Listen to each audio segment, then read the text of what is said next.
Dear students, class 9th maths chapter 11 exercise 11.4 का question number 8 solve करते हैं। Question solve करने से पहले मेरा आपसे रिक्वेस्ट है कि चैनल को सब्सक्राइब जरूर कर लें। क्वेश्चन पर हम आते हैं। क्वेश्चन में हमको कहा गया है a dome of a building is in form of a hemisphere. एक बिल्डिंग का डोम हेमिस्फीयर की फॉर्म में है। From inside it was white wash, अंदर से इसको वाइट वॉश किया गया था जिसका कॉस्ट आया था 4989.60 rupees. If the cost of white washing is ₹20 पर मीटर स्क्वायर, जो कॉस्ट थी, रेट था वाइट वॉशिंग करने का, वो था ₹20 पर मीटर स्क्वायर। तो हमें इसका कैलकुलेट करना है inside surface area and volume of the air inside the dome. तो क्वेश्चन को सॉल्व करते हैं। जैसे हमें क्या दे रखा है, कॉस्ट दे रखी है, टोटल कॉस्ट दे रखी है, इतने रुपए खर्चा आया था, और हमें रेट दे रखा है। तो अगर मैं रेट का डिवाइड लगा दूं इस टोटल खर्चे में, तो मैं निकाल सकता हूं कितने सरफेस एरिया पे इसको प्रिंट किया गया है। तो वही हो जाएगा हमारा इनर सरफेस एरिया या inside surface area of the dome. तो सॉल्व करते हैं। तो लिखते हैं कॉस्ट ऑफ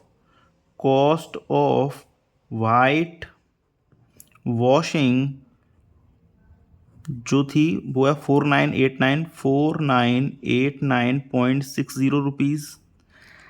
एंड रेट जो था वो था, रेट ऑफ वाइट वॉशिंग है 20 रुपीज़ पर मीटर स्क्वायर। तो फिर से समझ लीजिए, अगर इस टोटल कॉस्ट में अगर रेट का मैं डिवाइड लगा दूं तो मैं निकाल सकता हूं कितने सरफेस एरिया पे इसको पेंट किया गया है। तो लिखते हैं एरिया वाइट वॉश्ड, जो एरिया वाइट वॉश किया गया था वो होगा 4989.60 डिवाइड बाई 20। इस अगर 20 से डिवाइड लगा दूं इसमें तो एरिया वाइट वॉश्ड एरिया निकल आएगा। तो जो कि हो जाएगा, अगर 20 से डिवाइड लगाएंगे तो इसमें आ जाएगा 249.48 centimetre, sorry metre square. Means 249.48 metre square पे वाइट वॉश किया गया था। और जिस एरिया पे वाइट वॉश किया गया है, जिस सरफेस पे वाइट वॉश किया गया है, वही इस टैंक का क्या हो जाएगा, इस जो डोम है उसका क्या हो जाएगा, सरफेस एरिया हो जाएगा, इनर सरफेस एरिया। तो लिख सकते हैं हैंस इनसाइड, पूछा हमसे क्या है, inside surface area of the dome, तो यही आ गया inside surface area of the dome. Hence inside surface area of the dome हो जाएगा इक्वल टू 249.48 मीटर स्क्वायर। तो जो इनसाइड सरफेस एरिया हमने कैलकुलेट कर दिया 249.48 मीटर स्क्वायर। अब हमें कैलकुलेट करना है वॉल्यूम ऑफ द एयर। तो वॉल्यूम ऑफ द एयर वही होगा जो वॉल्यूम ऑफ द डोम होगा, हेमिस्फेरिकल डोम होगा। तो कैलकुलेट करते हैं, तो उसके लिए हमें रेडियस की ज़रूरत पड़ेगी। तो रेडियस निकालेंगे हम इस इनसाइड सरफेस एरिया की हेल्प से। तो लिखते हैं let the radius of the dome equal हो जाएगा स्मॉल आर। तो हमें गिवन क्या है, इनसाइड सरफेस एरिया हमने कैलकुलेट किया था। तो लिखते हैं inside surface area of the dome, ये हमने कैलकुलेट कर चुके हैं 249.48 मीटर स्क्वायर। अब इनसाइड सरफेस एरिया होगा किसके इक्वल, हेमिस्फेरिकल है, तो ये हो जाएगा 2πr स्क्वायर के इक्वल। तो 2πr स्क्वायर इक्वल हो जाएगा 249.48 के। यहाँ से हम आर स्क्वायर कैलकुलेट कर सकते हैं कैसे, 249.48 डिवाइड बाई 2π,